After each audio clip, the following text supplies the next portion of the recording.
Seja por nostalgia ou por desejo de ter um portátil com um ótimo custo-benefício, o Nintendo DS pode ter vindo à sua mente, pois ele foi o primeiro portátil da Nintendo a usar duas telas, sendo uma delas sensível ao toque, acompanhada de uma caneta feita para melhorar a precisão, e quero te mostrar nesse vídeo se vale a pena comprar um Nintendo DS ainda em 2021 ou 2022, se você terá facilidade em comprar os jogos e como anda a sua vida útil hoje. O Nintendo DS foi lançado em 2004, foi descontinuado em 2013. Ele teve, além do seu modelo base, os modelos DS Lite.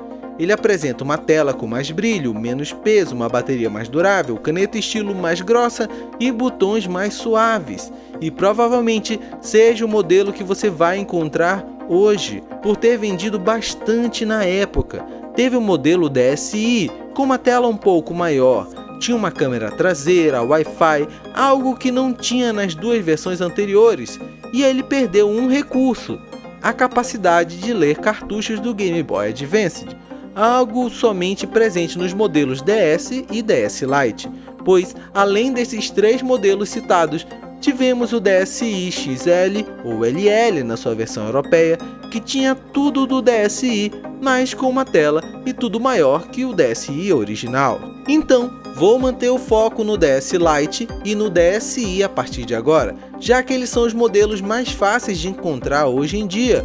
Numa breve busca do OLX, achei aparelhos de DS Lite na média de R$ 350, já com alguns jogos, e o DSi por volta de R$ 500, também já com jogos, sendo que por ser aparelhos mais antigos e descontinuados, não te recomendo comprar esses aparelhos com algum defeito ou peças quebradas, já que vai ser complicado comprar as peças de reposição, exceto a carcaça, que é comum ter marcas de uso, e passando rapidamente no AliExpress, achei as peças com um bom valor, valendo a pena comprar um Nintendo DS com marcas de uso com um desconto e você comprar a carcaça nova da China.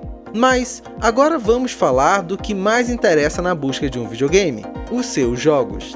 E meus amigos, o Nintendo DS teve jogos incríveis.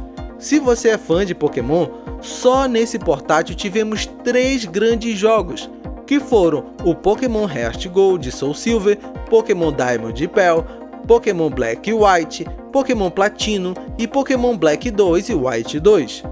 Mas, se Pokémon não for sua franquia preferida, temos a série Castlevania, que esteve por aqui com Castlevania Dawn of Sorrow, que já lhe digo que se trata de uma continuação do famoso Castlevania Aria of Sorrow. Tivemos Castlevania Portrait of Ruin e Castlevania Order of Ecclesia.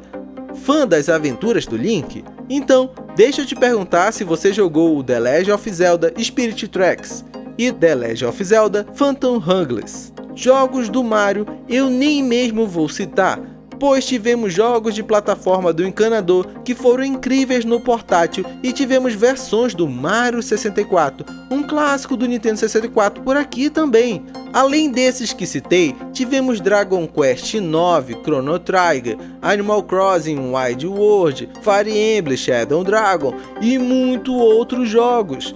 Foram cerca de 2.000 jogos. Então, se buscar um portátil de baixo custo, provavelmente o Nintendo DS é a escolha certa, a não ser por um ponto: você achar esses jogos, já que o videogame foi descontinuado. Nas buscas de jogos usados, achei alguns títulos de Nintendo DS por valores abaixo de R$ 50.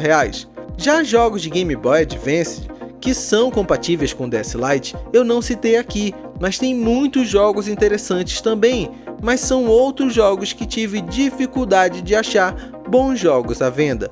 Então já esteja avisado, caçar um a um os seus jogos prediletos vai ser complicado. Muito provável que você parta para o desbloqueio do seu Nintendo DS, mas não é uma recomendação minha. E você, teve um Nintendo DS ou quer comprar um atualmente? Coloca aqui nos comentários. Talvez eu tenha esquecido algum ponto importante para você ao considerar o Nintendo DS como um portátil nos dias de hoje.